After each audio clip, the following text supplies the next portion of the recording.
여러분, 오늘 잘 주무셨어요? 요즘 하루에 몇 시간 정도 주무세요? 워라밸이 중요하다고 생각해서 잘 자는 분들도 있을 테고요. 공부도 해야 하고 일도 해야 하고 갓생도 살아야 해서 제대로 잔 게 언제였나 싶은 분들도 계실 거예요.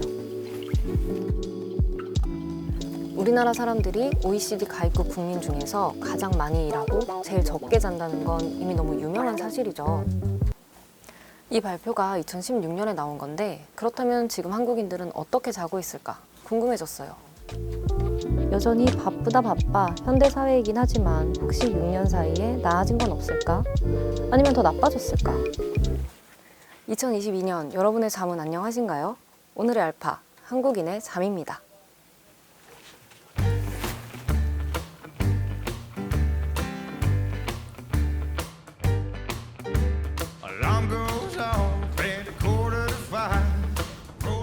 먼저 왜 한국인이 잠을 제대로 못 자는지 이유를 살펴볼게요. 한국은 잠을 자면 뒤처진다고 생각하는 사회예요. 지금 자면 꿈을 꾸지만 지금 공부를 하면 꿈을 이룬다. 익숙한 문장이죠. 심지어 예전엔 4당 오락이라는 말도 있었어요. 4시간 자면 대학에 붙고 5시간 자면 떨어진다는 거예요. 이처럼 합격과 성공을 위해 잠은 당연히 포기해야 하는 것으로 여겨졌어요.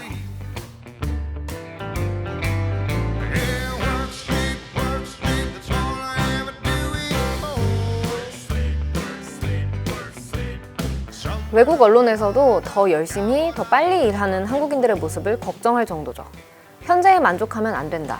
더 나은 삶을 위해 더 노력해야 한다는 최근 분위기도 영향을 미치고 있어요. 지난해부터 미라클 모닝이라는 해시태그가 SNS에 많이 보였어요. 새벽 일찍 일어나 시간을 활용하는 거예요. 공부 시간, 근무 시간은 기본, 저녁과 밤을 활용하는 건 필수. 이제는 새벽에도 일찍 일어나 소위 말하는 갓생을 살아야 하는 거죠. 최근 나온 수면 관련 설문조사를 볼까요? 늘 수면 시간이 부족하다고 느끼는 비율이 41%였는데요. 그럼에도 돈을 더 많이 벌 수 있다면 잠을 포기할 수 있다고 대답한 사람이 57%였어요. 여러분은 어떤가요? 어쩌면 한국인이 포기할 수 있는 단 한 가지가 잠이 아닐까 싶은 생각도 드는데요. 잠 못 드는 다른 이유도 있어요. 하루 종일 너무 바빴는데 그게 아쉬워서 더 안 자는 경우가 있죠.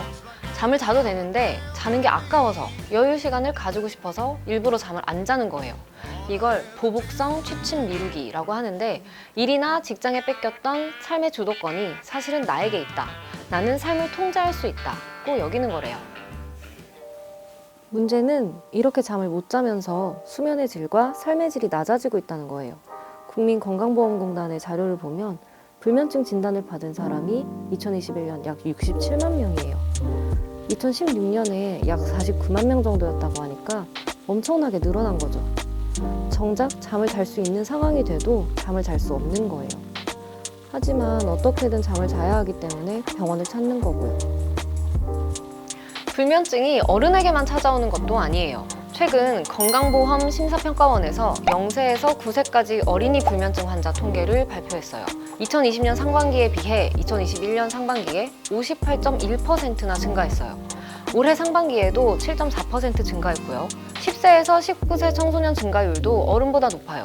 어린이의 경우 코로나19 시기에 원격 수업을 하면서 생체 리듬이 불규칙하게 바뀐 게 원인이라는 분석도 있어요.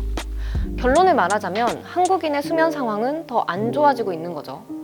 혹시 수면빗이라는 단어 들어보셨나요? 성인 기준으로 하루에 7시간 정도를 자는 게 적절하다고 하죠. 그런데 다양한 이유로 잠을 안 자거나 못 자면 그 시간들이 수면빗으로 쌓이는 거예요. 충분히 자지 않으면 심혈관 질환이나 고혈압, 비만의 위험이 높아진다는 연구 결과도 있어요. 결정적으로 수면빗이 쌓일수록 수면이 단축된다고 해요. 최근 한 침대 회사에서 한국, 호주, 중국, 영국, 남아프리카 공화국을 대상으로 조사를 해봤더니 우리나라 사람들의 연간 수면빗이 여성 15일, 남성 18.5일이었대요. 물론 5개 나라 중 수면빗이 가장 많았다는 건 너무 당연하겠죠? 그렇다면 우리의 현실은 어떨까?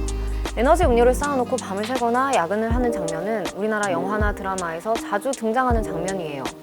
학생들에게도 예외는 아니었죠. 시험을 앞둔 학생들이 잠을 깨기 위해 마신다는 우유인데 500ml 용량에 카페인 함량이 무려 237mg. 고함량 카페인으로 몇 년 전 화제가 됐었어요. 에너지 음료에 비해서도 높은 수준이라 먹어도 괜찮은 것인지 논란이 많았죠.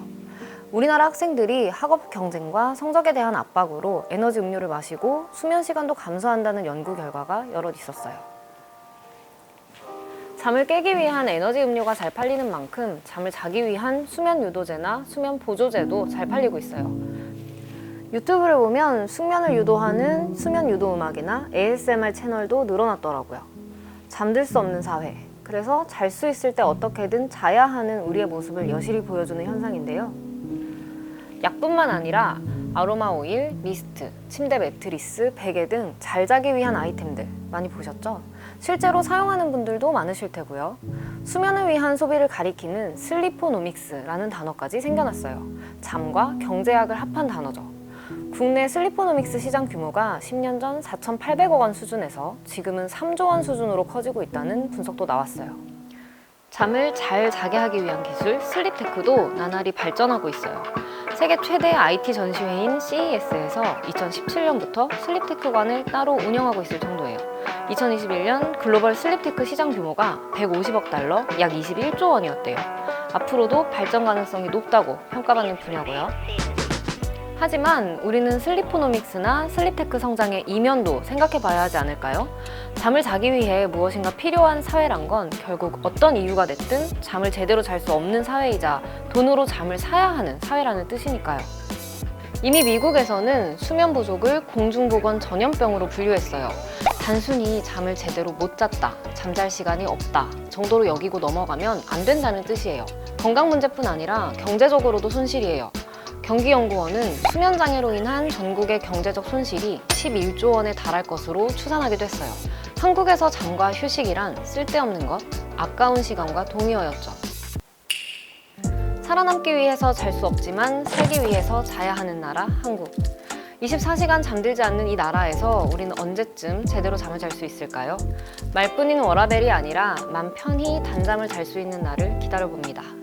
오늘의 알파 47초로 마무리할게요. 근무 시간은 가장 긴데 잠은 가장 적게 자는 나라. 성장하고 성공하기 위해 한국인들은 가장 먼저 잠을 포기했어요. 최근에는 갓생 열풍으로 잠을 더 적게 자는 것 같아요. 원래 자야 하는 시간보다 덜 자는 시간을 모은 수면 빚도 높은 수준이에요. 수면 부족은 우리 삶의 질에 바로 영향을 끼쳐요. 불면증 환자들이 급증했고 그로 인한 비용도 늘어나고 있죠. 잠을 잘 수 있는 상황에서도 잠을 못 자는 사람들이 늘어나고 있는 거예요. 수면을 위한 소비인 슬리포노믹스, 잠을 잘 자게 하는 기술인 수면테크 시장도 커지고 있어요. 하지만 마냥 좋게 볼 수만은 없어요. 돈으로 잠을 산다는 것과 같은 거니까요. 오늘은 편안히 잘 수 있기를 여러분의 단잠을 바라며 알파가 밤 인사를 보냅니다. 여러분 잘 자요.